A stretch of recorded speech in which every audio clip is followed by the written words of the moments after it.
Ahí está. Bueno, ahora sí, bienvenidos, bienvenidas, en este nuevo episodio llamado Psicoanálisis a la Carta. Para quienes participan de este espacio por primera vez, bueno, les cuento un poco que este es un espacio que surgió hace ya unos cuantos años, que en algún momento incluso tuvo una modalidad, presencial. Y hace un tiempito, y sobre todo en el periodo de pandemia y pospandemia, fue quedando como delimitado específicamente a ciertos encuentros más esporádicos y por vía Zoom, este, hasta que finalmente se convirtió en un encuentro medio de vanguardia, hecho por primera vez también de manera internacional en México el año pasado. Se inauguró de manera presencial en una actividad que estuve dictando allá, y entonces, bueno, surgió la posibilidad de llevar psicoanálisis a la carta a México. Y es un espacio para mí muy, muy querido, y siempre lo ofrezco para compartir en algún momento que tengo, algún ratito, porque me parece que es sumamente importante que a quienes nos interesa el psicoanálisis y la práctica analítica podamos fundar estos encuentros como para pensar juntos y para poder interrogarnos y compartir algunas inquietudes y lo que nos hace pregunta o cuestión, que por lo demás creo que siempre es con otros, a partir de otros, que no hay ninguna forma de que podamos pensar en esto en la absoluta soledad recluida de los consultorios. El micrófono me parece que me está haciendo escuchar a mi queridita Julia, que es nuestra... Pero le tenemos Tenemos que dar la bienvenida, escúchame, Sol, se está sumando a la primera vez que participación. va a participar de una tertulia, de un psicoanálisis a la carta. Hola, Jul. Tenía ganas de venir la Bueno, Juli. así que hoy tenemos una invitada muy especial, que es Julia, que se Sí, suma a esta familia de psicoanálisis a la carta. Así que bueno, muy bienvenidos y sumamente claro. gracias por la hora, porque sé que a esta hora, hora de teta, de dormida y de todo eso, así que aprecio mucho que estén acá, que se hayan sumado, que estén presentes aquí en Argentina y de otras latitudes también. Así que bueno, vamos a dar comienzo, si les parece. Como siempre decimos, este es un espacio que se inaugura con preguntas que van formulando todos aquellos que tengan ganas de compartir sus interrogantes, y le vamos dando un hilo conductor a esas inquietudes, y vamos compartiendo entre todos y todas, bueno, esto que se va a dar en llamar este plato del día, digamos. Así que quien tenga ganas de empezar, o quien tenga alguna primera pregunta con la que quiera romper el hielo, bienvenido sea, y comenzamos. Mientras acá yo me acompaño con mi mate, todavía, para mitigar hora de cena acá en Argentina. Ya creo que en algunos otros lugares, veo aquí, Carlos, de México, es tarde, 5 de la tarde, o sea, muy tempranito allá. 6 de la tarde. 6 de la tarde, Sí, claro, seis de 3 la horas, tarde. exactamente. Bueno. Floren, no sé si podrías ir articulando esta cuestión acerca del semblante, porque luego tengo esta confusión, principalmente si el semblante puede ser tomado como esta cuestión del significante. Entonces, me gustaría si se puede ir articulando en base también a lo que se vaya viendo esta cuestión del semblante. Ok, muy bien. Si quieren, hacemos una ruedita previa y van diciendo si tienen ganas de sumar alguna preguntita, y desarrollamos o vamos empalmando a ver si tienen relación, y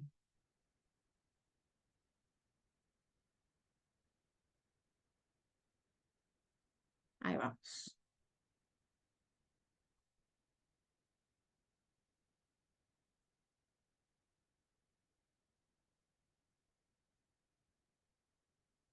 ¿Alguien más? Vamos, vamos. Hablen ahora o callen para siempre.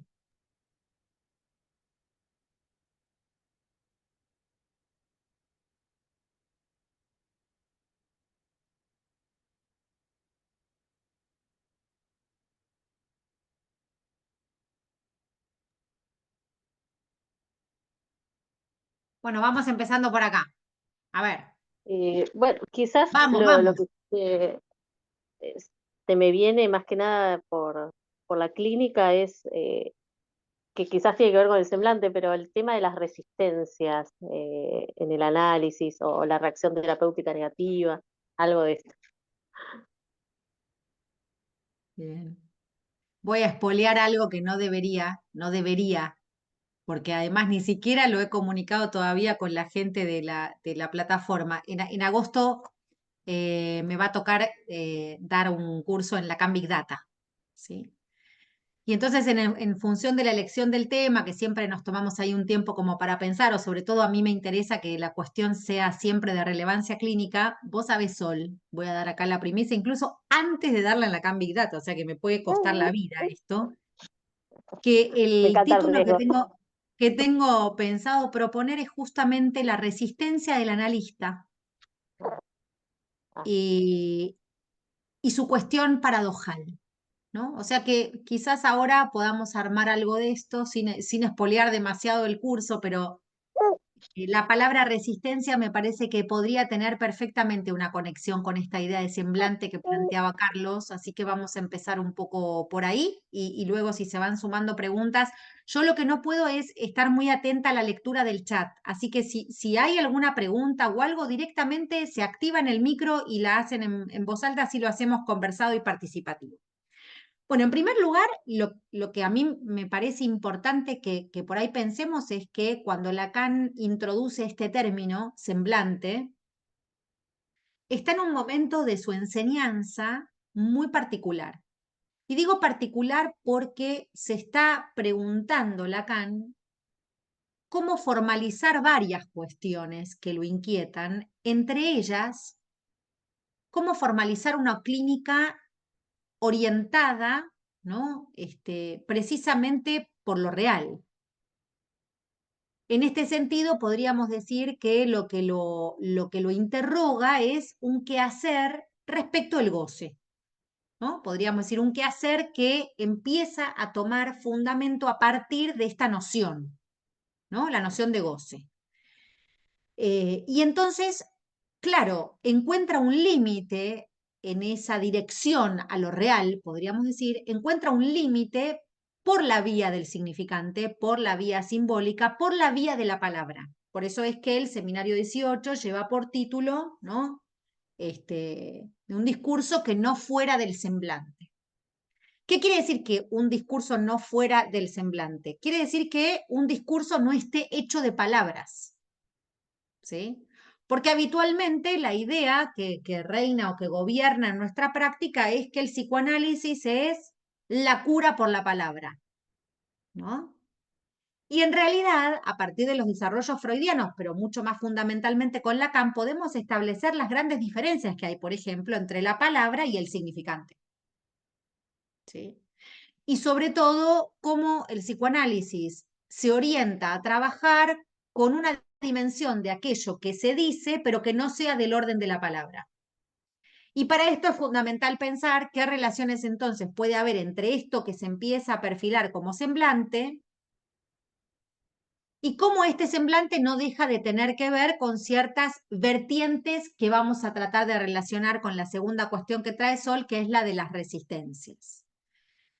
El semblante podríamos decir que es aquello que, vieron que en la terminología o en el sentido común, el semblante es lo que a uno lo presenta, ¿no? Digo, tanto en relación a que siempre permite leer cierta expresión no dicha, ¿no? Vos tenés un semblante, hoy tenés mal semblante, ¿no? Como si en el semblante se pudiera leer algo que se presenta pero que no se dice, que va a hablar más de algo del orden de la presencia, ¿no? ¿Tendría algo que ver con esta cuestión que es lo que nos hace signo? No.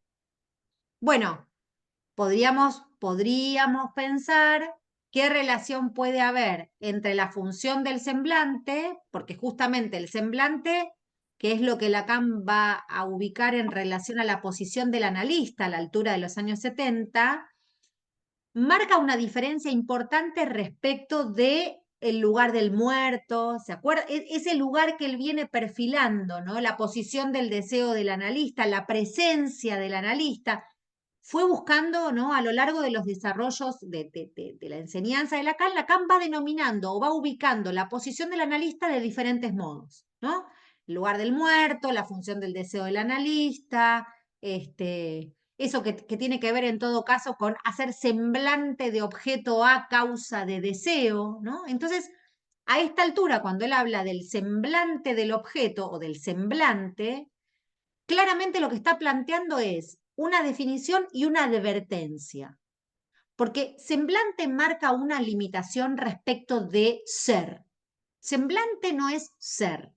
Esta me parece que es como la primera cuestión que tenemos que tener en cuenta, ¿no? Que hacer semblante de algo no es ser ese algo. Y este punto abre la dimensión ética de la intervención analítica. ¿Por qué? Porque bien sabemos los analistas que la transferencia nos va a ubicar, la transferencia nos va a llevar a un lugar, la transferencia nos va a aportar ciertas vestimentas, vamos a poder decir nosotros, ante las cuales el analista recibe ese ropaje, pero de manera muy advertida, sabiendo que eso no es lo que es.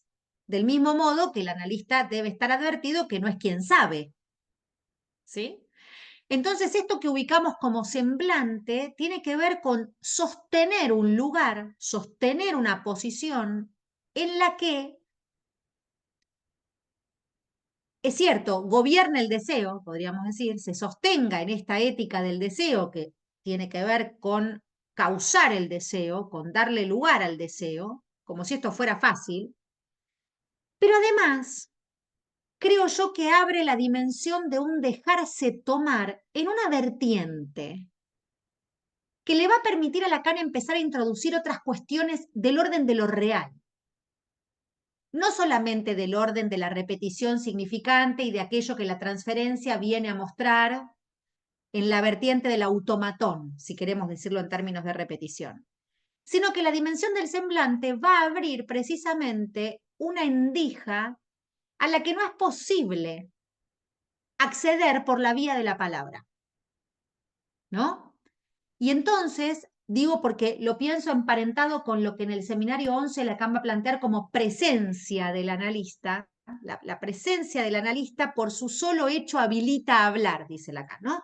Por el solo hecho de que el analista se encuentre allí en estado de presencia analista, como diría Ulloa, que esté analista, implica que de algún modo eso ya tiene una función en el inconsciente. Es decir, que el analista es un elemento más del inconsciente del paciente, o de ese inconsciente que podríamos tomar como el discurso del otro. Y ese lugar tiene que ver con el semblante, ¿no? Ahora, la problemática en torno al semblante es, porque vieron que también pensaba en esto, y quizás si lo pensamos en términos de cómo se le suele decir al currículum en México, ¿no? Ahora que estoy ahí preparando todo, la semblanza, vieron que hay, mandame tu semblanza. Y es muy interesante, ¿por qué se le dice la semblanza? Porque alguna deriva tiene con el semblante. ¿Cuál es tu semblanza? ¿Cuál es tu presentación? ¿No? ¿Cuál es tu gracia? Se le dice acá en una época a los porteños, ¿cuál es tu gracia? ¿No? ¿Cuál es tu nombre? ¿Qué haces? ¿Cómo te definís? ¿No?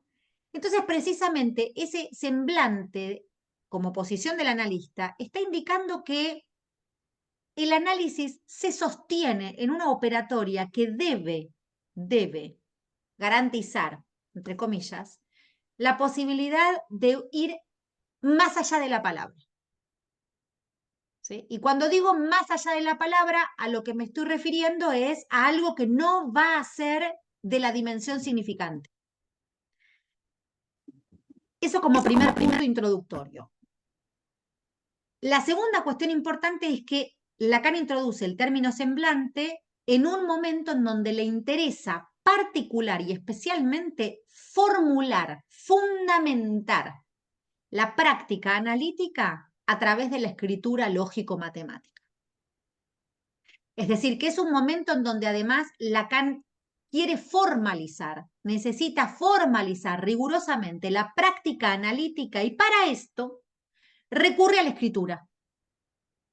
¿De qué manera? ¿Por qué recurre a la escritura? Bueno, como bien sabemos, por ese atravesamiento discursivo que lo lleva a Lacan a buscar, ¿no?, soportes en al principio en estructuras, luego en lenguajes y por último en formalizaciones lógicas que le permitan dar cuenta de cómo funciona la estructura de un análisis, cómo funciona el dispositivo analítico, por decirlo de alguna manera. Entonces, en este sentido, ¿cómo será? Se pregunta, ¿no? ¿De qué se trata? Un discurso que no fuera del semblante. Ahora, yo me voy a permitir una licencia, como siempre, no basándome en ninguna traducción, en nada, simplemente en un juego que me interesa hacer con palabras, porque tampoco esto obedece a la traducción directa del seminario 18, directamente del francés, sino que lo podemos tomar solamente si lo consideramos en español. De un discurso que no fuera del semblante, yo podría hacer el forzamiento de leer que no fuera puede significar también que no esté del todo fuera del semblante. No solo que no fuera en el sentido de que no es hecho de palabras, sino que también podría implicar ese fuera de nuestra traducción, lo que nos permite, ¿no? Habiendo tanto neologismo en otra lengua, ¿por qué no la vamos a poder hacer nosotros? Que ese que no fuera del lenguaje podría, o que no fuera del orden de la palabra, de un discurso que no fuera del semblante, podría hablar que es algo que al mismo tiempo está por fuera, porque es a lo que Lacan se va a empezar a dirigir a partir de los años 70 en adelante, cuando plantee que en todo caso hay un fuera de sentido que le interesa la orientación analítica en ese punto cuando cobra relevancia la equivalencia de los registros y el lugar que empieza a tener también el registro de lo real como un registro predominante, o tan predominante como el simbólico y el imaginario. Y entonces, ¿cómo podría ser allí un discurso que no fuera del semblante, pero que tampoco fuera sin el semblante? ¿No? Es decir, como el semblante, creo que hay un ruido de un micrófono, no sé si es de Vale, puede ser que estoy viendo que está, si lo podés silenciar, por favor, que hace un retorno. Entonces, que ese discurso, en todo caso, que pueda ir más allá del semblante, que sea algo que permita sostener la práctica analítica más allá de la palabra, más allá del lenguaje. ¿Y esto por qué le compete o le interesa a Lacan? Justamente por la cuestión del signo, por la cuestión de la letra, por la cuestión del objeto. Entonces, lo que me interesa que también destaquemos es que este lugar que va a tomar el semblante y en ese más allá del semblante, Lacan empieza a formalizar un estatuto fundamental en su enseñanza a partir de los 70, que es el estatuto de la letra. De la letra que ya no es el significante. ¿Sí? Ustedes saben que la letra tiene más relación con aquello que podemos pensar como marca, como traza. La letra es aquello que se reduce, se escurre a partir de la mecánica significante. ¿Sí? La serie significante tiene una producción y esa producción, ¿no? esa articulación va dejando un sedimento. Ese sedimento es la letra. Y la letra, dice Lacan, va a ser de la dimensión de lo escrito. ¿Sí? No es la dimensión de lo que se dice. Ejemplos clínicos de esto tenemos un montón, sobre todo cuando tratamos de fundamentar que los analistas leemos, no escuchamos. ¿Sí? Un analista fundamenta su intervención a partir de su lectura, no a partir de que escucha. Entonces, ¿por qué digo esto? Porque en esa escucha hay efectos que no son precisamente los del sentido, que son los que va a introducir, por ejemplo, el sonido, la homofonía, los desarrollos que Lacan va a hacer a partir de la interpretación entendida como equívoco. De modo tal que necesitamos ubicar un más allá de este semblante, del semblante, si entendemos por semblante, esto que sobre el analista se va a venir a montar, pero que tiene que ver con la envoltura significante. Y a Lacan lo que le interesa es ubicar qué hay más allá de esa envoltura significante. Por eso la noción de litoral, de límite, que aparece en ese momento, ese litoral desarrollado en literater o en literatierra, digamos, como ese punto de empalme, ese punto de juntura que le permite a Lacan establecer una relación entre el significante y lo real. ¿Está bien? Ahora, cuando hablamos de la resistencia, ¿no? En estos términos, digo, históricamente sabemos que los desarrollos freudianos han emparentado muy tempranamente la transferencia con la resistencia. ¿no? ¿En qué sentido digo esto? Freud define la resistencia muy tempranamente, en Nuevos Caminos de la Terapia Analítica o en los inicios del tratamiento, define a la resistencia como todo aquello que obtura o impide la labor analítica. ¿Sí? Claramente que las lecturas freudianas han llevado a considerar que esas resistencias son más del yo. Las resistencias que operan luego lo desarrollan en los términos de que aquello que en otro momento produjo la represión es lo que ahora sostiene la resistencia, que las resistencias obviamente no son del ello, que nunca son del inconsciente, excepto la compulsión de repetición que va a relacionar en más allá del principio del placer y sobre todo en el yo y el ello, y que entonces ese campo resistencial lo interroga a Freud en una de las vertientes para abordar nuevamente algo que creo que es fundamental, que es lo traumático. Cuando lo traumático deja de ser la vivencia acontecida, cuando lo traumático no tiene que ver simplemente con lo que supera la barrera antiestímulo, sino que lo traumático tiene que ver con ese punto indecible, ese ombligo del sueño, ¿no? Ese núcleo que habla del caldero de las pulsiones, ahí donde lo que no hay es representación. Entonces, si nosotros podemos pensar qué es lo que hace de resistencia, claramente Freud dice, bueno, vamos a tener las resistencias inherentes al yo. ¿Cuáles son? Represión, transferencia, y hay una más que ahora no me la acuerdo, que si alguien me ayuda, me puede soplar. Resistencia, transferencia, represión, transferencia, y bueno, y no me acuerdo, pero son 3. Por otro lado, va a hablar de las resistencias del superyo, ¿sí? Asociadas a estas, la reacción terapéutica negativa, el sentimiento inconsciente de culpabilidad, etcétera, etcétera.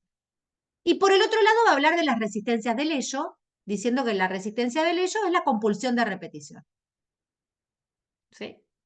Acá yo les voy a proponer otra lectura que tengo de ese término, que me sirvió mucho como regla, incluso cuando estaba estudiando en la facultad. Si nosotros tomamos la palabra compulsión de repetición, ¿no? Y la escancionamos, la partimos. Y en lugar de que quede compulsión, podemos hacer compulsión, ¿no? Compulsión a la repetición. ¿Sí? Que podríamos perfectamente, cambiando la M por la N, decir que la pulsión sostiene una repetición. Ese efecto inagotable que se va a relacionar con esta teoría, digamos, sostenida más como el ello en tanto reservorio pulsional, en la medida en que la pulsión no es ni buena ni mala, ¿no? Que la pulsión es ese caldero, digamos, sobre el que luego el principio del placer nos hablará de mayor o menor nivel de ligadura entre esos grupos pulsionales, eros, tánato, vida, muerte. Entonces, cuando hablamos del campo de las resistencias, es muy interesante pensar si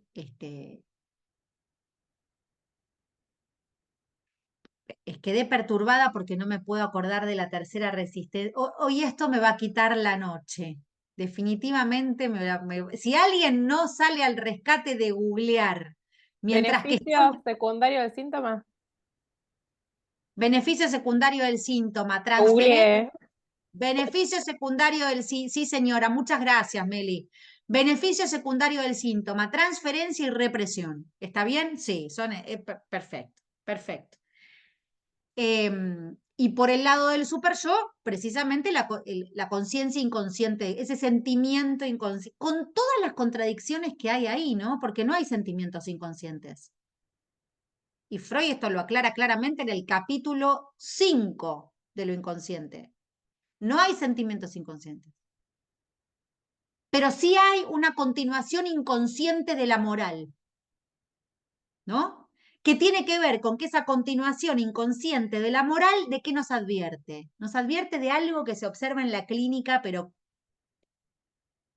preciosamente. ¿Qué es? Cuando nosotros recibimos en consulta, supongamos una persona súper escrupulosa, hipermoral, ¿no? Súper correcto o correcta, estaríamos como en presencia de poder decir que hay algo de la moral que se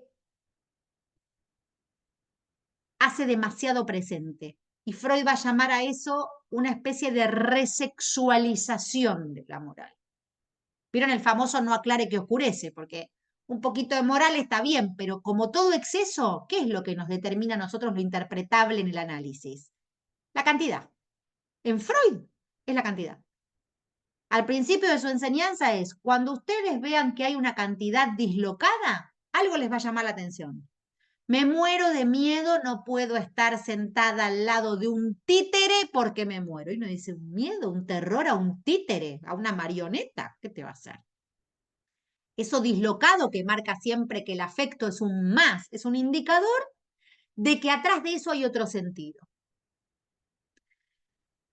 Luego lo va a relacionar con ese más allá justamente en aquello que se desliga, en aquello que no adviene a una ligadura posible como para poder tramitar cierta inscripción en el orden de la huella, ¿no?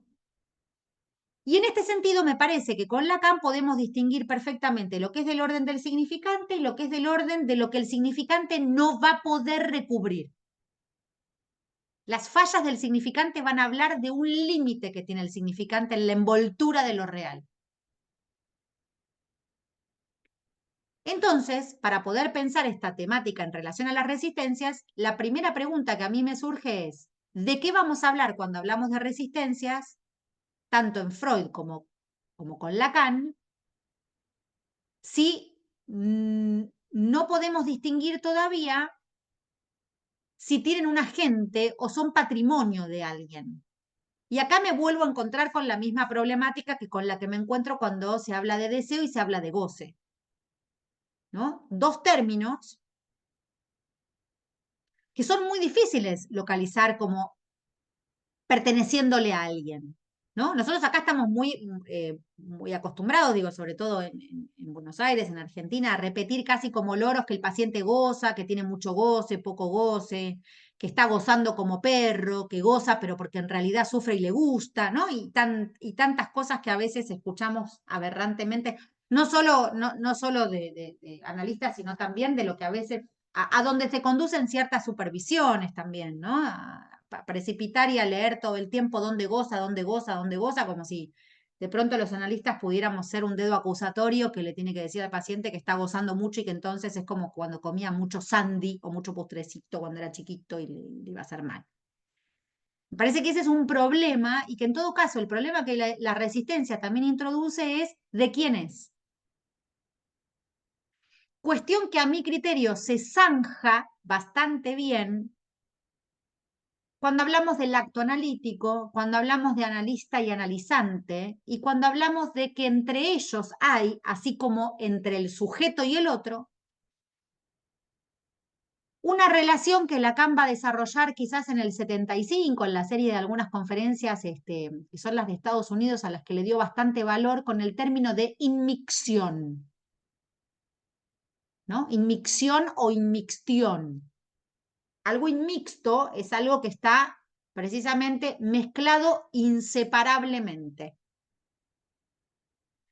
¿Y qué quiere decir inseparablemente? Que no se sabe muy bien lo que es del sujeto de lo que es del otro, ¿no? Entonces, así como nosotros estamos acostumbrados a escuchar en la enseñanza de Lacan que el deseo es el deseo del otro, que el discurso es el discurso del otro, que, ¿no? Que al sujeto le vuelve el mensaje en forma, su propio mensaje en forma invertida desde el otro, pero entonces ¿es propio o es del otro? ¿No? Esto abre una dimensión que es la que a mi criterio nos tiene que llevar permanentemente a estudiar psicoanálisis, que es que toda práctica analítica en sus aspectos conceptuales debe quedar inseparable de entender lo paradojal en psicoanálisis. ¿Sí? Para mí lo paradojal sirve para entender el deseo, lo paradojal sirve para entender al goce, lo paradojal sirve para entender al otro, lo paradojal sirve para entender al fantasma, lo paradojal sirve para entender las resistencias.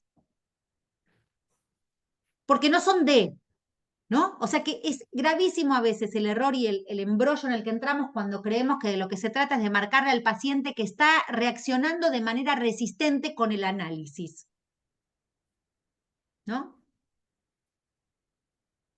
Y en esto, hace una semana o dos, por otras cuestiones, tuve que volver al seminario 2 de Lacan. Y es un seminario en el que Lacan obviamente le dedica, junto con la parte del seminario 1, una crítica enorme a los post-freudianos y a aquella cuestión ligada a la contratransferencia, ¿se acuerdan? Esa idea de la contratransferencia que marcaba que con el inconsciente del analista se podía encontrar una llave de intervención directa al inconsciente del paciente. Es decir, yo siento odio con esto que usted me está contando y utilizo lo que siento para enchufarle a usted su problema. ¿Sí? Los post-freudianos han hecho de la contratransferencia la herramienta princeps de la interpretación psicoanalítica, mientras que Freud habrá nombrado ese término en toda su obra 3 veces, nada más. Ni siquiera tuvo estatuto de concepto, que es lo que va a venir a rescatar Lacan. Entre el seminario 1 y el seminario 2, y junto con algunos escritos, Lacan lo que va a decir es, che, lo que ustedes llaman contratransferencia, ¿no? No es más que, ¿no? Y empieza a hablar de la cuestión de los sentimientos. ¿Pero por qué le interesa todo eso? Le interesa todo eso porque justamente la contratransferencia era utilizada por los post-freudianos justamente para levantar los puntos resistenciales del paciente o para poder captarlos mejor, ¿no? Entonces ahí donde usted se está enojando conmigo y yo estoy sintiendo que en realidad usted mientras se enoja está deteniendo este trabajo porque por eso está al servicio de que usted se resiste a trabajar. O sea, el saber lo tiene el analista, le dice al paciente y el paciente por obediente, como siempre, o por amor, ¿no?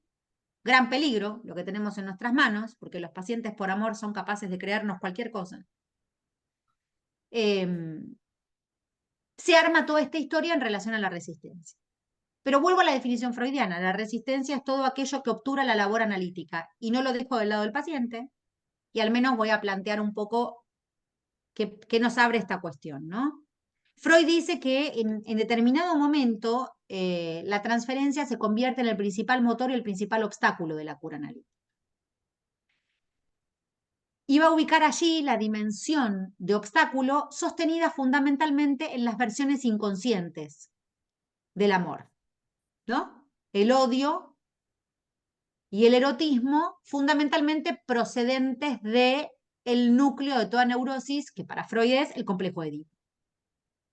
Entonces, uno podría decir que estos pacientes que se le venían a enamorar, dice Freud, ¿no? Sin que él tuviera ningún atributo para eso, pero que de alguna manera aquellos que vienen a ofrecerle el amor o aquellos que vienen a ofrecerle el odio, de alguna u otra manera vienen a obturar la labor analítica, porque mientras que vienen a repetir, no vienen a elaborar, y si vienen a repetir es lo que no recuerdan, y no recuerdan porque actúan, y actúan porque se montan en resistencia para esa elaboración. ¿Se va siguiendo más o menos lo que voy diciendo? Si voy muy rápido me avisan. Entonces esa resistencia, que también requiere una relectura muy minuciosa, porque hay analistas que dicen que Freud dijo que en determinado momento la transferencia se vuelve resistencia. Es un horror. Yo creo que si Freud llegara a poder escuchar, se muere en la tumba 3 veces más de lo muerto que está. ¿Pero por qué esto es un problema? Porque Freud no dice eso. Freud lo que dice es que en determinado momento la transferencia se va a servir de la resistencia. Pero en ningún momento dice que la transferencia se convierte en resistencia. Primer grave error en la interpretación de los post-freudianos y de algunos post-freudianos actuales también. Porque somos todos post-freudianos. Eso entonces, que viene a formar parte de ese núcleo resistencial, ¿de dónde viene? ¿No? Si lo consideramos en esta inmixción de otredad, es posible que Freud haya dejado las resistencias del lado del paciente, entendiendo que a medida que nos vamos acercando al núcleo patógeno, a medida que vamos haciendo consciente lo inconsciente, o a medida que vamos encontrándonos con que el principio del placer tiene sus limitaciones, porque resulta que pesa más tánatos o la pulsión de muerte que quién sabe qué bienestar, eso va a salir al paso, ¿no? Como las garras de un felino encerrado a los fines de hacer fracasar al que triunfa. ¿Sí? Entonces, ¿quién no ha fracasado al triunfar? O dicho de otra manera, ¿quién no se convierte en un triunfador del fracaso? ¿No? Porque esa es una parte no menor. Todos decimos, los que fracasan al triunfar, sí, sí, sí, pero hay que poder fracasar. Y la neurosis le pone mucho esmero al fracaso, porque no vamos a hacer cosas que vamos a hacer un boludo común y corriente. Tenemos que ser, ¿no? El boludo o la infeliz, ¿no? No con chiquitaje, no vamos a andar con chiquitaje. Entonces lo interesante es que eso que viene a ponerse en cruz, me gusta decirlo en términos lacanianos, lo que se le va a venir a poner en cruz al deseo.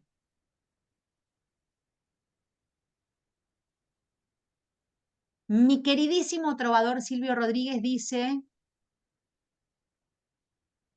que me tenga cuidado el amor que le puedo tocar su canción, ¿no? Y ahí mismo dice que la cobardía es asunto de los hombres, no de los amantes, porque los amores cobardes no llegan a historias ni amores se quedan ahí. ¿Sí? Ni el mejor orador no se lo puede conjugar al amor. Entonces ahí empezamos a encontrar que hay algo que quizás resiste por estructura, ¿no?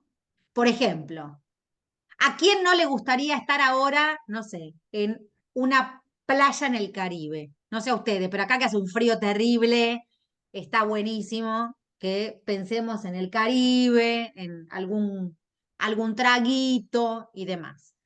Habitualmente nos pasa que cuando estamos en tren de preparar las valijas, siempre nos sobreviene algo que en la jerga actual y sobre todo a esta mujer Pilar Sordo, no sé si la tienen, que sordos tendríamos que haber quedado nosotros para no escucharla directamente, pero digo porque está ahora en Buenos Aires, vino acá una serie de sarta de boludeces que vive diciendo y que todo el mundo obviamente la aplaude, pues para eso le pagan. Ella vendría a decir algo así como que tenemos un auto boicot, ¿no? ¿Quién no escuchó alguna vez el término auto boicot? ¿Qué es el auto boicot? Primero y principal, para nosotros la primera pregunta es, ¿qué es el auto? ¿Qué es el auto para el psicoanálisis? ¿Qué es el auto? Yo me auto, ¿no? Entonces acá la fórmula es muy interesante para pensar la resistencia. Yo sé que me autoflagelo, yo sé que me autodestruyo, yo sé que, bueno, evidentemente hay un problema en ese auto. ¿Por qué? Porque al mismo tiempo que los pacientes vienen a confesar que no soportan ese padecimiento, al mismo tiempo hablan de que sufren ese padecimiento que no pueden evitar. Entonces, si hubiera un auto, en términos de lugar sintético, en términos de agruparnos en una personalidad que se unifica, volvemos, somos neuróticos, no boludos. Porque no es que yo estoy bien porque porque me encanta estar bien o me encanta estar mal. Evidentemente eso da cuenta de la escisión. Yo sufro, no sé por qué sufro, no sé por qué me pasa esto. Entonces tenemos un yo en todo caso que no sabe y otro que sufre. ¿Cómo lo escribió eso Lacan? Sujeto barrado, ¿sí? Dividido entre lo que dice y lo que piensa, lo que sabe y lo que dice, ¿sí? Lo que se dice y lo que no se puede decir. Otro núcleo de resistencia tenemos ahí, lo indecible, ¿no? No todo se puede decir, no todo se puede saber. Quizás los pacientes nos vienen a ver cuando llegan esos momentos en donde ya no le encuentran más respuestas a su padecimiento. Y en esos momentos acuden al analista. Bueno, entonces, por diferentes vías vamos a ir viendo que resiste. Ahora, ¿y por casa? Nos tendríamos que preguntar los analistas. Porque a veces también nos pasa que hay cosas que no las vemos ni cuadradas, que no podemos escuchar, que no entendemos. Sensaciones que tenemos de que hay algo del caso que no avanza, ¿no? Que no va, que no la vemos, que no entendemos, que no encontramos. Y ahí va, ¿a dónde vamos? Vamos a supervisar. El problema es que cuando vamos a supervisar creemos que vamos a ir a hablar con alguien que como sabe más, no solamente nos va a decir lo que estamos haciendo mal, sino que además capaz que con suerte hasta te reta. Y después de eso te marca el camino que no viste por tarado o tarada, podríamos decir. Sería una cosa así como, te va a señalar todo lo que vos no pudiste.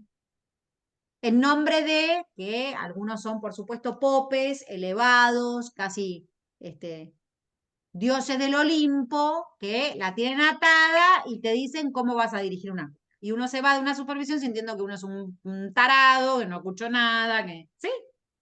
Supervisión. Ese es un mundo resistencial, por ejemplo, digo. ¿Por qué? Y vuelvo al seminario 2. Porque cuando Lacan está criticando a estos posfreudianos, en un momento le dice, ¿saben qué pasa? Lo que ustedes llaman resistencia, lo que ustedes determinan como ese punto en donde el yo del paciente se les estancó, tiene que ver con que uno no se estanca en cualquier momento, uno no resiste en cualquier momento. La resistencia siempre marca un punto hasta donde se llegó. Entonces es muy interesante observar en qué momento empieza a aparecer la resistencia, porque la resistencia siempre va a hablar de un punto que está cojeando. ¿Sí? Está hablando de un momento en el que algo de la lógica significante fracasa. Eso es también la resistencia. Es ubicar, como dice Lacan, ¿no? Que todo sujeto llega hasta donde pudo llegar en materia del uso de la interpretación y el significante. Y que después de ese punto, y no le queda otra que resistir, porque la resistencia estaría señalando que más allá de ese punto no llegó. Para eso nos viene a ver. Yo creo que con los analistas y las supervisiones pasa lo mismo. ¿No? Uno va a supervisar cuando siente que le está tambaleando el deseo del analista, cuando siente que la función deseo del analista está flaqueando, se está viendo menoscabada, uno se siente perdido, desorientado. ¿Qué quiere decir perdido y desorientado? Perdido y desorientado de la función del analista. Quiere decir que cuando algo nos desorienta de la función del analista, es muy posible que estemos en algún punto resistencial, aquello que Freud llamó punto ciego. ¿Sí? Aquello que se llamó un punto donde el analista está, y Winnicott lo entiende en El odio de la contratransferencia, un texto precioso, habla de esta dificultad, ¿no? De que así como los teóricos de la contratransferencia sostenían que la contratransferencia era una llave, Winnicott va a decir, no, señores, no es ninguna llave. La contratransferencia les está indicando que les falta análisis, muchachos, vayan y analícense. ¿Sí? Lacan no va a decir nada de eso, Lacan no va a creer en la contratransferencia, va a decir está todo loco, la contratransferencia no es un concepto, el concepto es transferencia y lo que importa de la transferencia es cómo el analista se posiciona ante eso y cómo el analista se posiciona ante eso se llama deseo del analista. Conecta con semblante. Todavía no estamos en el más allá del semblante, estamos en el semblante. Semblante de objeto A. ¿Qué significa semblante de objeto A? Semblante de objeto A funcionando como causa de deseo que abre el inconsciente, el despliegue del inconsciente. La cuestión fundamental acá es que, entonces, ¿qué resistencias pueden ser las que queden del lado del analista? Pensemos. Yo les puedo contar qué es lo que he detectado que me puede hacer de obstáculo a mí como analista en algunos momentos. En primer lugar, diría, querer entender. ¿No? Algo muy parecido al furor curandis. Querer entender. Precipitarnos a poner sentido. Estar buscando que en cualquier momento vamos a ser la gran Messi de la interpretación. ¿No? ¿Quién no quiere armar una regoleada y que entonces, ¡pa! Genialidad. Entonces el riesgo es que el narcisismo se puede meter ahí, lo que se llama popularmente el ego, porque todos los analistas ahora están hablando de que el ego no existe. Yo encuentro el ego en algunos analistas más fuerte que nunca, más alimentado que perro con doggy. ¿Sí? Doggy es muy antiguo, se me acaban de caer 700 sotas, ahora es Royal Canin o Purina, Dog Chow, no importa, ¿no? No escuchó nadie esto. Engordado como pavo para Navidad sería también, ¿no? El ego de los analistas está así, y cada vez más. Y guarda con meterte a interpelar cuestiones que les incomoda. vengo de una, hice una publicación más vengo de una, me pasó a la tarde, así que, ¿no? En nombre de las cátedras que tenemos que escuchar que nos dan algunos. Entonces, el punto es que ahí no hay análisis. Cuando no hay análisis, ese punto sí o sí va a oficiar de resistencia en la función del analista. Entonces, claramente que están esas resistencias que van a obedecer al campo, si ustedes quieren, de lo que es inherente al paciente. Pero a mí me parece que lo que Lacan rescata con esto es que las resistencias, al ser del analista, permiten ubicar que lo que hace que un análisis no camine es lo que queda del lado de la dificultad del analista para hacer con eso. Porque las resistencias del analista van a tener que ver con lo, pero vuelvo a repetir, las resistencias del analista no tienen que ver con esto de que no estás entendiendo, no querés conducir la cura. Lo vuelvo a plantear con el mismo tamiz con el que Lacan se refiere en el seminario 2 a las resistencias del paciente, con la que le contesta a los postfreudianos. Cada uno de nosotros llega a su función de analista hasta donde pudo con su análisis.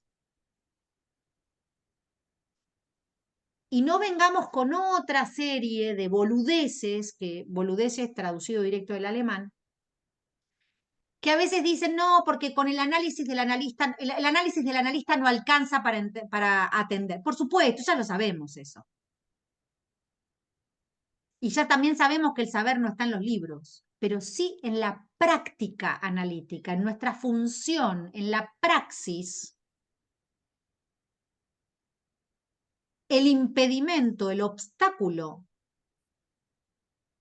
es más responsabilidad del analista que del analizante. Porque aquello que en todo caso podría quedar del lado de una resistencia del paciente, para decirlo en términos freudianos, hará la suficiente fuerza si del lado del partener analista algo también detiene ese avance. ¿No? Por ejemplo, ¿qué pasa? No sé si alguna vez les pasó, pero muchas veces sucede que en algunas consultas, sobre todo de esas que caracterizan más la posición obsesiva, uno se encuentra haciendo intervenciones y del lado del paciente o la paciente uno escucha recurrentemente el no. Bueno, pero viste que pareciera como, no, nada que ver con eso, te dicen, ¿no? ¿No te parece que por ahí, no, para nada? La verdad es que nada que ver. A la tercera o a la cuarta vez, además de agarrarte taquicardia, tenés miedo y temés por la vida de ese paciente, porque lo más probable es que te salga como una especie de Highlander de adentro y que te haga querer decirle, pero ¿qué no? ¿Qué no? Yo te estoy diciendo que sí, ¿no? Y no lo acompañamos con 2 o 3 cachetazos porque sabemos que vamos presos.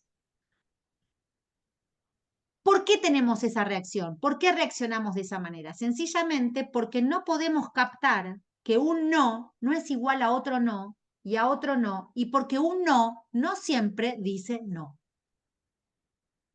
O sea que ahí se estaría metiendo ¿qué?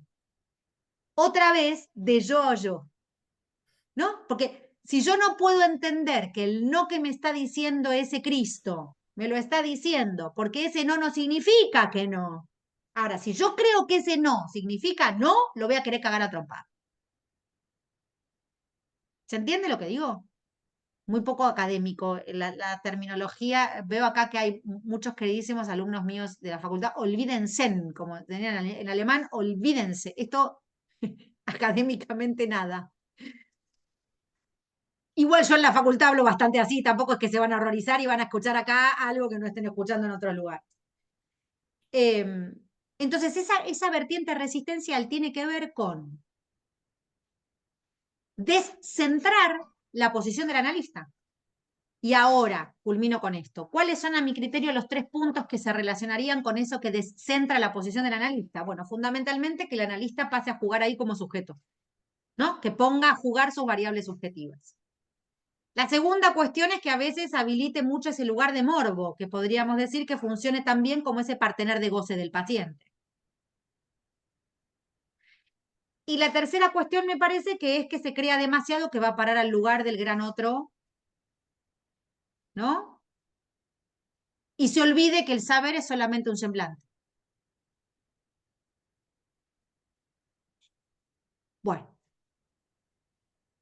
no sé si me llegan a decir que no contesté y me quiero matar porque hace como 40 minutos que estoy hablando, así que espero que tanto Sol como Carlos me digan que hayan encontrado alguna punta con respecto a esto. Estuvo genial la articulación, Florentina. Pero, ¿les parece? ¿Les resonó que sí? ¿Que puede ir Sí. algo de eso? ¿Solcito? De sobra, de sobra. Me encantó, me encantó. Bueno, Melina se está riendo, no sé si con nosotros o de nosotros. Melina, mira que el sábado no te voy a dejar entrar, ¿eh? No seas mala. No, no, buenísimo, la verdad, buenísimo. ¿Alguien más se anima? Vamos que todavía tenemos un ratito de tiempo.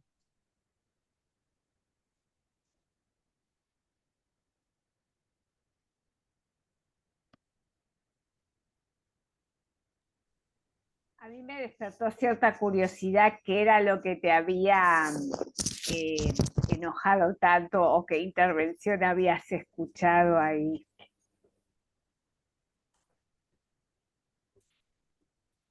Voy a tratar de deslizarla con ejemplos muy generales. Me parece que es la mejor manera de que un buen entendedor haga valer la escasez de ciertas palabras. Estamos en un momento en el que todo se diagnostica. Desde posiciones cotidianas, mundanas, la manera en la que por ahí leemos ciertos vínculos, la manera en la que leemos ciertas posiciones en el ámbito de la docencia, de la transmisión del psicoanálisis, pero también fundamentalmente, y hoy creo que nuestro gran tema aquí en Argentina es cómo creemos que hacemos grandes lecturas políticas si reducimos esas lecturas a unidades diagnósticas. ¿Sí? Les voy a recomendar una nota que estuvo circulando y que está publicada por el Sigma, que es de María Magdalena, que tal vez les sirva, es una nota impecable que toma un poco esto en la dimensión de cómo el psicoanálisis también en algunos momentos ha psicopatologizado a los artistas, ¿no? A mí me parece que uno de los peligros que tenemos los psicoanalistas es que a veces creemos que podemos abrir la boca en cualquier momento y en cualquier lugar y para leer cualquier cosa, entre ellas, por eso decía, cierta psicopatologización, no solo de los artistas, de la vida cotidiana, de los mismos analistas, sino que también de la política. A mí particularmente me parece que estamos pasando uno de los peores momentos, en Argentina, digo, uno de los peores momentos a nivel político-económico de los últimos, diría, 30 años. Una apreciación personal, no quiere decir que no haya habido en el medio cosas para ajustar, criticar, modificar, ¿sí? Pero yo no sé si nos alcanza a nosotros con empezar a decir, por ejemplo, entre otras cosas, que Milei es un psicótico, que Milei es un perverso, que Milei es un delirante, que Milei es, ¿no? Digamos. Y frente a esta situación, hoy me encontré, digamos, leyendo una publicación y haciendo un comentario al respecto, sobre todo en esa vertiente que afecta tanto a los delirantes, a los psicóticos y a los perversos. ¿No? Porque me parece que para nosotros es perder absolutamente la dimensión de lo que implica la canallada de quien es responsable de dirigir un país, y eso nunca es algo que haríamos con alguien que tuviera una posición delirante. Como hay ciertas cosas en las que yo todavía parece que no aprendo, hice un comentario al respecto. Diría que de lo más elegante que me puede salir, que a veces es muy poco, pero lo intenté y sobre todo destaqué esta versión de que me parece que allí lo delirante hacía un poco de ruido, en tanto a mi juicio me parecía que no se podía entender en todo caso una maniobra antipolítica, antidemocrática, desde una posición canalla, con el reduccionismo de lo que tanto le debemos nosotros a nuestros delirantes. Sí, sí. Lo que me contestaron no lo voy a reproducir. Pero tiene que ver con esto, ¿no? Con que parte de la respuesta tuvo que ver con, yo sé perfectamente lo que es un delirante, no es de esa manera en la que yo me refiero a los delirantes, trabajo con delirantes hace 5.000 años antes de Cristo, ¿no? Y si digo delirante es porque de los delirantes yo creo que estoy autorizado a hablar porque hace tanto tiempo, ¿sí? Y es el sentido propio que yo le doy a lo delirante. Bueno, esas cosas digo, ¿no? Que los analistas no podamos esto, intercambiar, cuestionarnos, interpelar, debatir, qué es con otros, que en todo caso, ¿qué querrá decir eso de delirante? Y salir a responder de una manera en donde solamente nos basamos en el último bastión de la agresividad, desacredita absolutamente que alguien pueda decir en todo caso que va a juzgar lo que nos está pasando como país solamente por decir que estamos gobernados por un delirante. A mí me parece que si estuviéramos gobernados por un delirante y simplemente por un delirante, por ahí, si ese delirio fuera mesiánico, estaríamos todos perfectamente bien. A esto me refiero con que estamos en una época en donde me parece que tenemos que medir muy bien el uso que hacemos, incluso diagnóstico de ciertas cuestiones, porque es un momento doloroso para la Argentina en general y es un momento muy doloroso y muy particular para el psicoanálisis también, en donde el avance de las neurociencias y de discursos que perfectamente se sostienen en la venta de pastillitas de la felicidad, porque lo digo en serio, está repleto lo que va a pasar con Pilar Sordo en Buenos Aires, en Capital Federal, en donde va a llenar estadios. Y en algún punto yo me pregunto, ¿no? Si esto no es un poco responsabilidad nuestra a veces, también, ¿no? Cuando digo responsabilidad nuestra, también me refiero a situaciones en las que por ahí sucede que en un congreso internacional, muy sueltamente quizás alguien desde el punto de vista filosófico y con cierta posición en torno a la política de género puede decir que el psicoanálisis lacaniano no pudo hacer con el binarismo. Y que haya una comunidad entera de psicoanalistas estudiando, o mejor dicho, escuchando esa crítica sin poder decir que del seminario 20 para adelante no cabe ninguna duda que lo que Lacan hizo fue ir mucho más allá de la diferencia del género en los términos de macho o hembra, porque las fórmulas de la sexuación no hablan de eso. Entonces estamos en un momento en donde está devaluada absolutamente, no el uso de la palabra, devaluada la dignidad desde la cual hacemos valer la palabra. ¿Desde dónde nos pronunciamos? Porque nos pronunciamos desde una posición que es, fue y será siempre ética, le pese a quien le pese. Entonces podemos decir un montón de cosas, también podemos decir, sí, que este fue un hijo de puta, este fue un hijo de tal. Bueno, hablemos de eso, publiquemos en Facebook lo que nos pasa con la indignación que tenemos del ajuste económico, de lo mal que la estamos pasando, de que algunos sostenemos éticamente espacios como estos porque es una apuesta al deseo y es una manera de retribuir también, que en mi caso, por ejemplo, yo le debo toda mi formación a la universidad pública, toda, absolutamente toda. Y estar acá generando estos espacios, como tantos otros de los que genero, de los que definitivamente no me enriquezco, a nivel económico, digo, pero que me enriquecen un montón en el intercambio, en la posibilidad de interpelar, de pensar con otros, de escribir con otros, de construir con otros, de armar lazo en momentos en donde el lazo está tan devaluado. Bueno, me parece que es fundamental. Entonces, digamos todo lo que tengamos que decir en base a que nos da por el quinto foro, que no nos gusta tal o cual cosa, pero no utilicemos ni psicosis, ni delirio, no digamos eso. No digamos eso, porque hay un montón de nosotros que ha laburado incansablemente con posiciones delirantes y sabemos perfectamente que las posiciones delirantes no son canallescas. ¿No? Entonces, esto, me parece que hay que tener como cierto y el cuidado. respeto, no sé, a mí siempre me genera mucho respeto por ese trabajo delirante y esos trabajadores incansables que son, ¿no? De armar algo más o menos habitable con el delirio. Sí. Pero que también me parece que es una época en donde estamos muy poco tolerantes con lo disidente, ¿no? Estamos muy poco tolerantes con la diferencia, con lo otro, y lo otro con minúscula, ¿eh? Porque a veces nos ponemos muy enfáticos porque creemos que ese otro se escribe con mayúscula, nos olvidamos que es un otro con minúscula. Creemos que estamos batallando con alguien que está por encima, por eso quizás nos ponemos tan loquitos a veces. Entonces me parece que en ese punto, bueno, esa es otra cuestión que a veces no escapa tampoco a los consultorios, ¿no? Porque a veces sirve de ciertas posiciones, ¿no? Uno a veces lee cada cosa, yo a veces leo cada cosa y me pregunto, ¿y este fulano o esta fulana? ¿Qué habla de la puerta para adentro de su consultorio con sus analizantes? Porque si a veces con total impunidad uno puede decir cualquier cosa en una red social, entendiendo que la red social está un poco para eso y nadie va a vender su buena imagen en una red social, entendemos cómo es la regla del juego, ¿sí?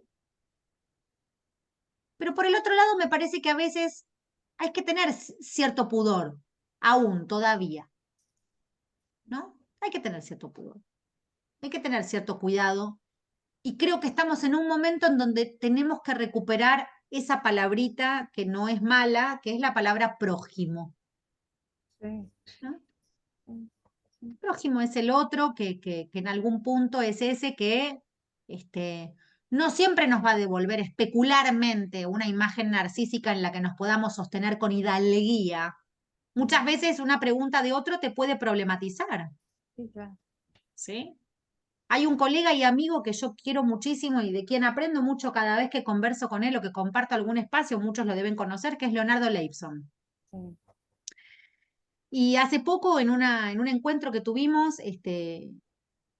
hay una reflexión que siempre Leo dice y siempre estamos como pensando en cómo armar un espacio así, ¿no? Y él dice, qué bueno estaría que podamos armar un espacio entre analistas en donde nos podamos leer los unos a los otros, pero en donde podamos leer a un analista y preguntarle a un analista, che, ¿esto por qué lo sostuviste así? ¿Qué quiere decir esto? ¿No? En lugar de tirarnos tantas flores y de que siempre cuando nos llaman a algún lugar tenemos que decir que lo que escribió el otro es maravilloso y que en realidad es un escritor impresionante y que en realidad le agradecemos que haya reivindicado quién sabe qué colectivo. Señores, hay mucha misoginia aún en las comunidades más defensoras de cualquier colectivo del que ustedes se puedan imaginar.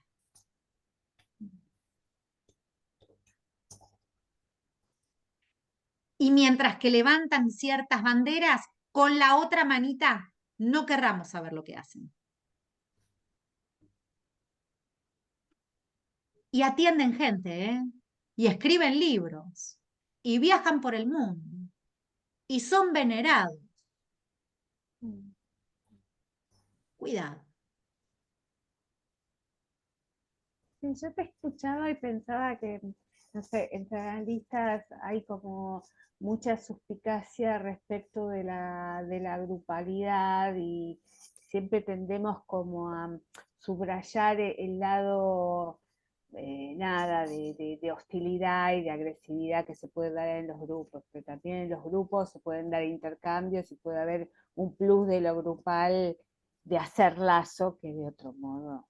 Absolutamente, pero ¿sabes con qué creo que tiene que ver, Ángeles, eso? Con que nosotros nos olvidamos de que la posibilidad de hacer lazos se sostiene precisamente en lo diferente, ¿no? Y entonces, ¿qué pasa? Volvamos a las fórmulas de la sexuación, que tanto nos van a servir no solo en la clínica, sino también para entender un poco esto que nos está pasando a nivel epocal.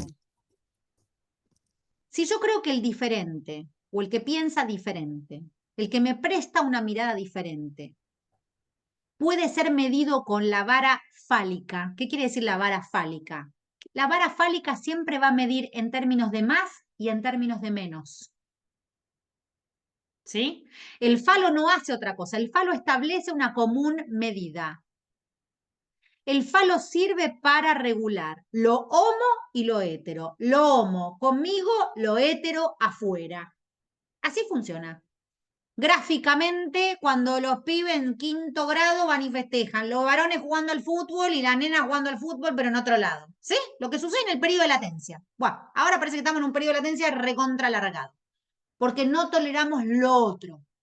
¿Qué significa lo otro? Lo otro va a ser lo que no entiendo, lo otro va a ser lo que no puedo medir con mi vara, lo otro va a ser lo hétero, pero ¿cuál es el problema que tenemos con lo hétero? ¿Qué es lo diferente? No lo hétero en términos de homosexual, heterosexual. Lo hétero es lo otro. Y lo hétero en tanto otro, ¿sabes por qué resulta tan intolerable? Porque me refracta lo que es lo hétero para mí mismo que no existe. Como nosotros mismos no somos una unidad y no queremos saber nada de lo hétero que nos habita, más vale los tiros se lo pegamos al hétero que tenemos enfrente. ¿Qué es la mejor manera de resolver esa disidencia? ¿Qué es la interna, la propia? O mejor dicho, la de la propiedad que no hay. La de la unidad que no hay. A mí me parece que el problema es ese. Está en las fórmulas de la sexuación, ¿no? Está en el basamento de creer que si el falo rige, ¿qué es el falo? Que vos sí, vos no, vos sí, vos no, vos sí, vos no. ¿Estás de este lado o estás del otro? ¿Estás conmigo o en contra de mí? La grieta, ¿qué es sino eso? ¿No? Y esto me parece que rige para todo, también para los analistas, las escuelas. Las escuelas. En determinados lugares donde la gente hace carreras de posgrado, y a mí esto me pasa porque me toca corregir tesinas de posgrado, si vos estás laburando en determinado lugar, tenés que citar solamente a Miller. Y a Soler no la tenés que nombrar. Y si estás en otro lado, podés nombrar a Soler, pero no nombres a Miller porque se te va a venir el mundo abajo. Pero entonces, ¿no? Bueno, esto pasa, peronistas radicales, los kirchneristas versus lo que no son, los no sé qué, no sé cuánto, ¿no? Sin ir más lejos, digo, las repercusiones que hubo a partir del partido de Chile y Argentina fue tremendo. No sé si vieron las redes, pero el director técnico de Chile es argentino. La cantidad de cosas que hubo que leer, uno dice, pero lo voy a decir de una manera así como muy vulgar, espero que se entienda lo que quiero decir, ¿no? Somos todos sudaca, muchacho. Ninguno está en la cresta o en la cima de quién sabe dónde. Estamos todos jugándola para poder comer. Ninguno habita los suelos de Inglaterra. ¿Se entiende? Digo, me parece que eso es lo que está pasando, donde estamos volviendo de a poco a esta cuestión bien segregativa, o volviendo o nunca habiéndonos ido de ahí.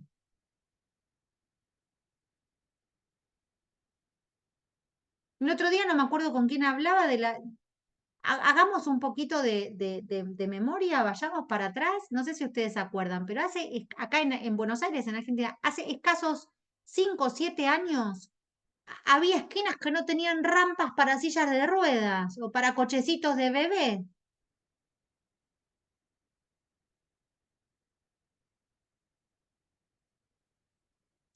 Ah, pero si empezás a hablar con la E, ¿quién te crees que sos? ¿Que venís a ser un fenómeno inclusivo? ¿No? Pasa esto.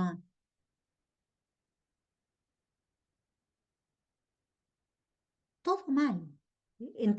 Por eso me parece que es muy interesante seguir los consejos de Lacan, que no hay que entender, porque entendemos todo mal.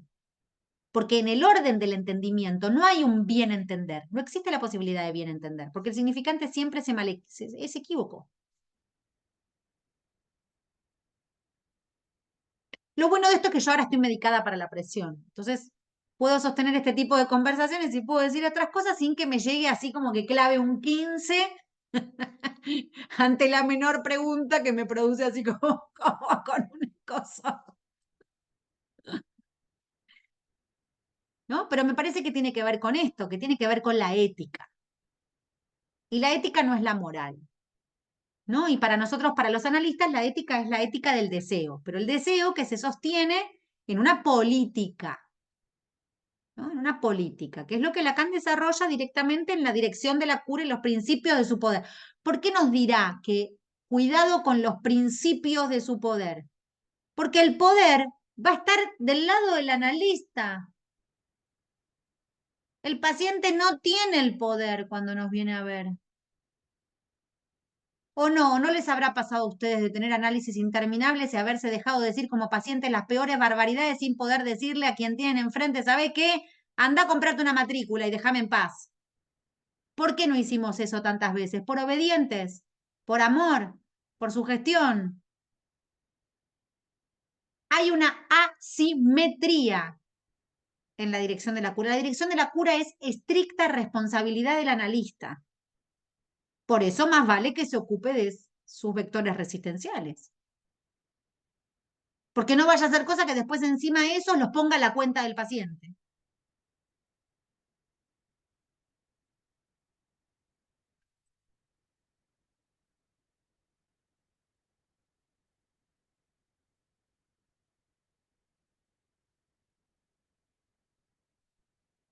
Una más. Ahora o callan. Y nos despedimos.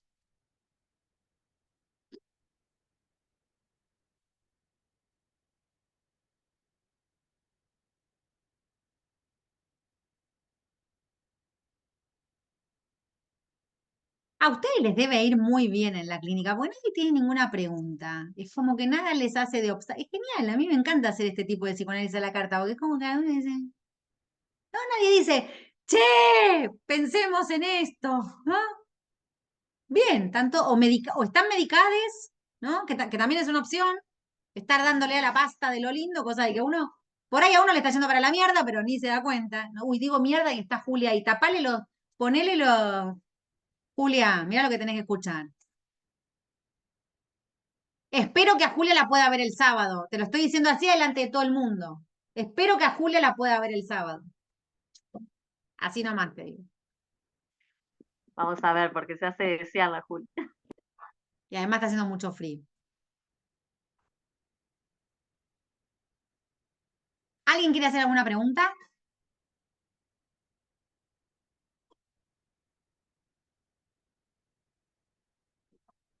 Bien. Entonces, les agradezco nuevamente haber participado y haberse sumado a este espacio. Mi idea es que cada 1 o 2 meses, a medida que vaya pudiendo, lo vamos a ir sosteniendo para que podamos, bueno, nada, estar cerca, ¿no? Y pensar un poco más juntos. Así que nuevamente muchísimas gracias por haberse sumado y nos estamos viendo en cualquier momento. Algunos los veo el sábado de manera presencial, nos vemos en la tertulia. Para los que, para los que están en otras latitudes también nos vemos en la tertulia porque sí van a participar de manera online. Así que les mando un beso, que tengan una bonita noche y mejor fin de semana. Muchísimas gracias. Gracias por estar. Saludos a Muchas todos. gracias. Chao, chao.